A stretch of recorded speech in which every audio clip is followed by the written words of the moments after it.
Putri Moloikata.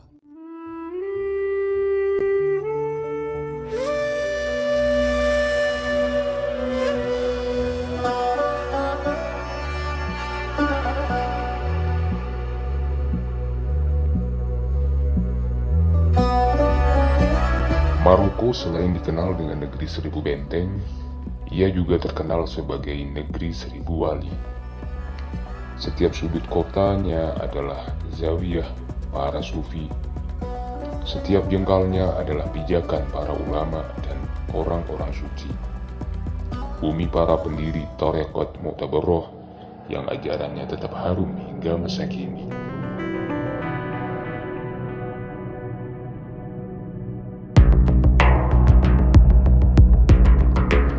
Bagi kebanyakan ulama, bahkan masyarakat di Maroko, nama Al-Qutbil Kabir, Abdissalam ibn Mashish, sudah tidak asing lagi.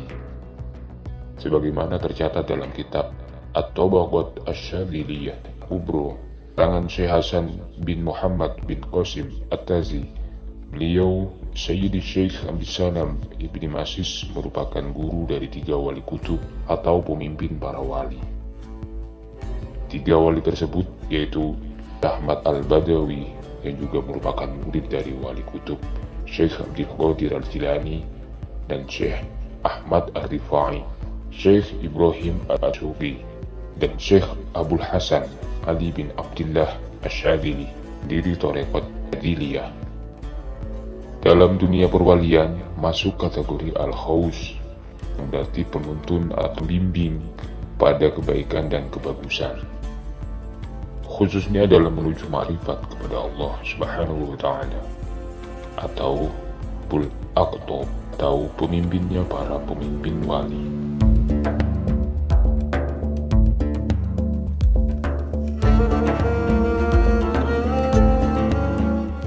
Sayyidi Syekh Abdissalam ibn Mashish dengan kedalaman ilmu dan kezuhudannya yang tinggi adalah sosok yang sangat tertutup dan tidak ingin dikenal oleh manusia. Hal ini bisa dilihat dari salah satu doa beliau. Ya Allah, aku mohon kepadamu agar makhluk berpaling dariku, hingga tidak ada tempat kembali bagiku selain kepadamu.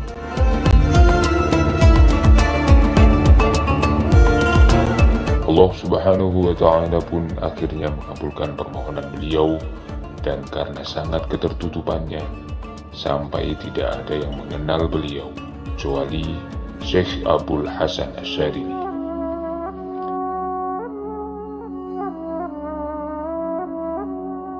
Pada awal perjalanan mencari guru spiritual, Abul Hasan Asy-Syadzili yang memiliki nama Ali bin Abdullah bin Abdul Jabbar, pendiri Tarekat Syadziliyah yang masyhur itu, berguru dan bertabarruk kepada seorang wali besar kota Fez, Syekh Muhammad Harazim putra Sidi Ali bin Harazim, murid Sidi Ahmad Tijani, pendiri Tarekat Tijaniyah.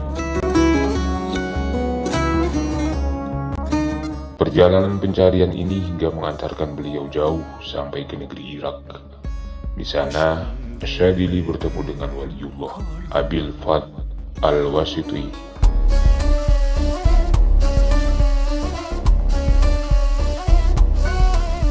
Al-Wasiti pun menanyakan gerangan apa yang mengantarkan beliau hingga jauh ke tanah bekas pusat Daulah Sasaniyah itu.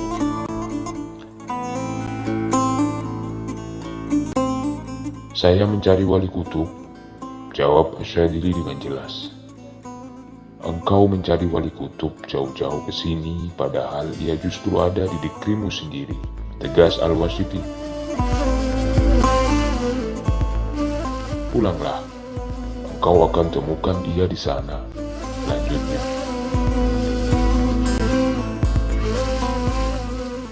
Kemudian pulanglah Asy-Syadzili ke negeri Maghrib, hingga beliau dipertemukan dengan wali agung Syekh Abdissalam ibn Mashish di sebuah puncak gunung di Maroko bagian utara yang dikenal dengan sebutan Jabal Alam, sebuah tempat suci dan khusyuk, tempat menyepi dan munajat beliau yang kelak menjadi tempat peristirahatan terakhir beliau pula.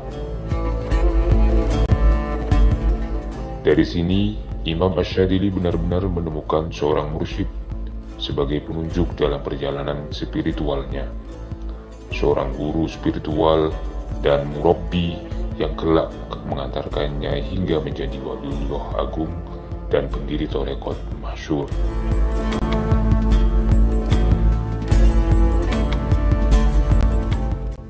Kisah beliau banyak ditulis oleh Syekh Ibni Athaillah Asy-Syakandari dalam kitab Lataif Al-Minan. Syekh Abdissalam Ibni Mashish adalah seorang wali kutub yang memilih menghindar dari hingar-bingar keduniawian. Beliau menjauh dari segala kepopuleran dan hanya ingin bersama Tuhan, menyendiri dan senantiasa bermunajat kepadanya. Wasiat dan wejangannya banyak direkam oleh sang murid Imam Asyadili tentang menentukan langkah dan berkawan. Beliau berpesan, "Jangan langkahkan kakimu terkecuali untuk mengharap pahala dari Allah Subhanahu wa Ta'ala. Jangan duduk terkecuali aman dari bermaksiat kepadanya. Jangan berkawan kecuali dengan ia akan membantumu taat kepada Allah Ta'ala."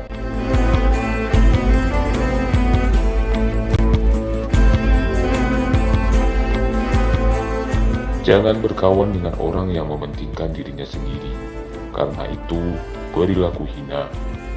Jangan pula berkawan dengan ia yang lebih mementingkan dirimu daripada dirinya, karena itu tak akan bertahan lama. Berkawanlah dengan ia yang jika disebut namanya, disebut pula nama Allah.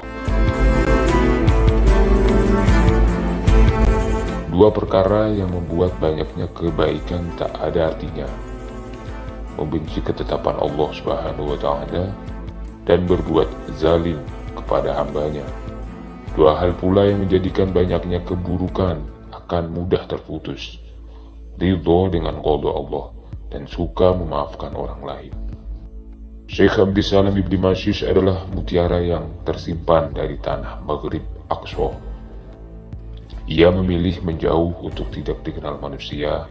Hampir saja kita pun tidak bisa memercik cahayanya, andai sang murid Asyadili tak berjumpa dan mewarisinya.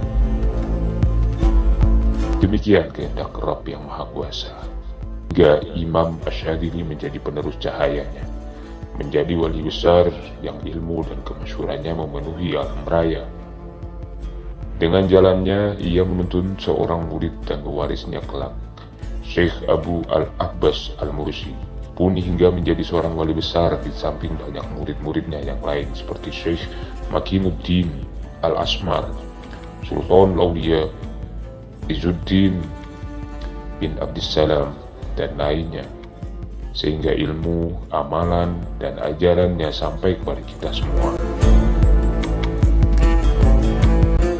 Sayyidi Syekh Abdissalam Ibni Mashish memerintahkan Imam Asyadili berkali-kali untuk mandi di dekat gua yang kebetulan ada air untuk mandi dan berwudu, hingga beliau sadar bahwa perintah tersebut untuk mensucikan diri dari hal-hal yang berkaitan dengan keangkuhan dan kesombongan.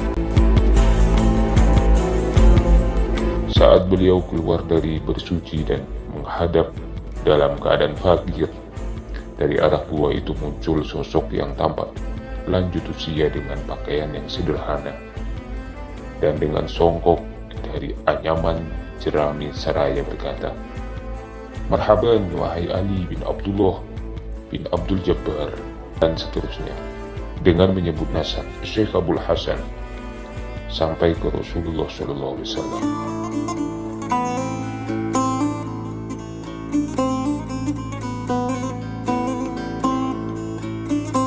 Mendengar itu semua, Syekh Abul Hasan semakin takjub.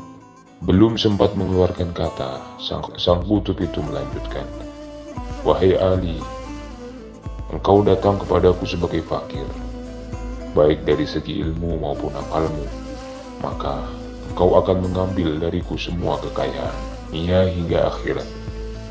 Ketahuilah bahwa sesungguhnya sebelum engkau datang ke sini, Rasulullah telah memberitahu kepadaku segala hal tentang dirimu, serta akan kedatanganmu hari ini. Selain itu, Aku juga mendapatkan tugas dari beliau agar memberikan pendidikan dan bimbingan kepadamu. Oleh sebab itu ketahuilah bahwa kedatanganku kemari sengaja untuk menyambutmu.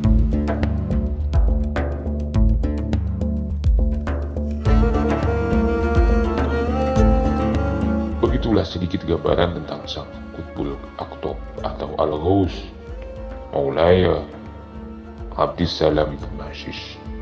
Beliau adalah Abdussalam bin Mashish bin Malik bin Ali bin Harmalah bin Salam bin Mizwar bin Haidarah bin Muhammad bin Idris Al-Akbar bin Abdullah Al-Kamal Al-Hasan Al-Muttana bin Al-Hasan Syad bin Ali bin Abi Thalib, suami Fatimah Zahra, putri Rasulullah SAW.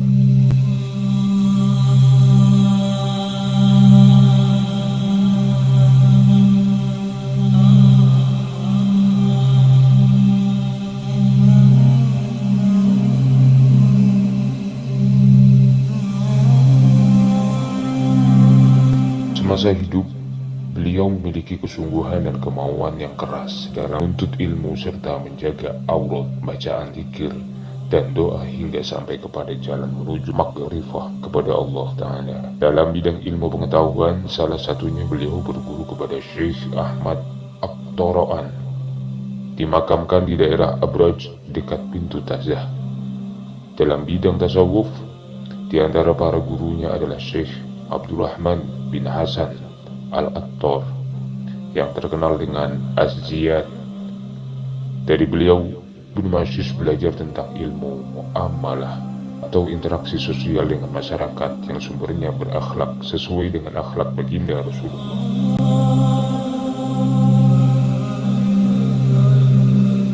Meski tidak banyak meninggalkan karangan, namun salah satu warisan yang sangat penting dan berharga dari beliau adalah teks Sholawat Mashisiyah, itu sebuah sholawat yang jika kata-katanya berbaur atau diucapkan oleh ruh, maka akan membuat pemilik ruh tersebut terasa melayang di udara dari keluhuran dan keindahan alam malakut. Sholawat yang memiliki banyak rahasia dan keutamaan serta mampu memberikan pancaran cahaya ilahi bagi para pengamalnya.